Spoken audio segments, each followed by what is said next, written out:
This month's cookie takes on some of the classic favorite cookies I love, like an oatmeal cookie, but makes it extra special and extra delicious for all you chocolate lovers out there, and I know there are a lot of us. It's a double chocolate oatmeal cookie.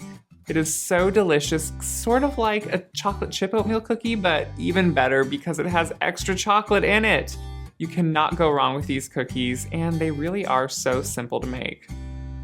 To start, you just want to place your butter and sugar in your electric mixer. You can use a hand mixer on this too, of course, or if you really want to use your elbow grease, you can do it by hand, but I love using my electric stand mixer. Cream the butter and sugar until it's light and fluffy. It's best to work with room temperature butter for this reason. Once it is at room temperature, it just really creams so much better. When the mixtures become light and fluffy, you can add your egg. It's always smart, although I don't always do it, but to crack your egg into a separate bowl first, just to make sure the egg is good and that you don't get any shell inside of your batter. Then you can put your egg into the bowl and just mix it up to fully incorporate it. Next, you want to add a little bit of vanilla extract. Believe me, it is always worth using real vanilla extract instead of the imitation. For the little amount we use, it's always worth the investment. Now you just want to sift together your dry ingredients. In a separate bowl, just place over your sifter, or I always use a colander, and put your flour right into it, and your cocoa, and your baking soda, and baking powder, and a little bit of salt. Sift those together just to make sure there's no clumps, because my cocoa always seems to have clumps in it, and this just gets all of those out.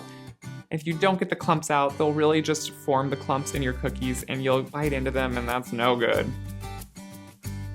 With the mixer running on low, you can just add your dry ingredients in. Let the dry ingredients combine, and then you want to add your rolled oats.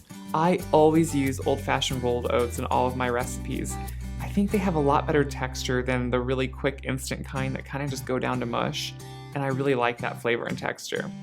If you think your mixer can't handle it, it does become a very stiff and dense batter. You may want to do it by hand, but if you have a good mixer, it should be fine. Next, to finish off, fold in some chocolate chips. Once everything is combined, you can just scoop them out. I love to use my cookie scoops, as you know, onto a parchment-lined or greased cookie sheet.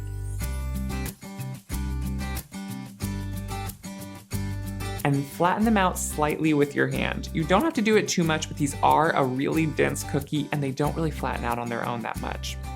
So just flatten them out slightly and then place them into your preheated oven and bake them for about 10 to 12 minutes. You just want the edges set and the center still soft. Remove them from the oven and let them cool on the pan for about 3 to 5 minutes, and then finish cooling on a rack.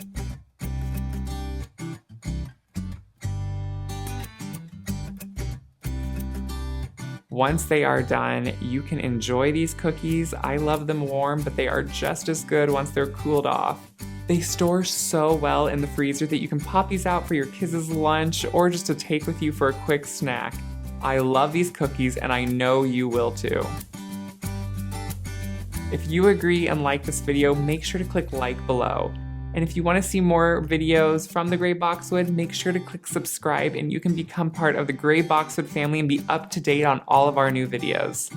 Thanks for watching, and I can't wait to see you till next time.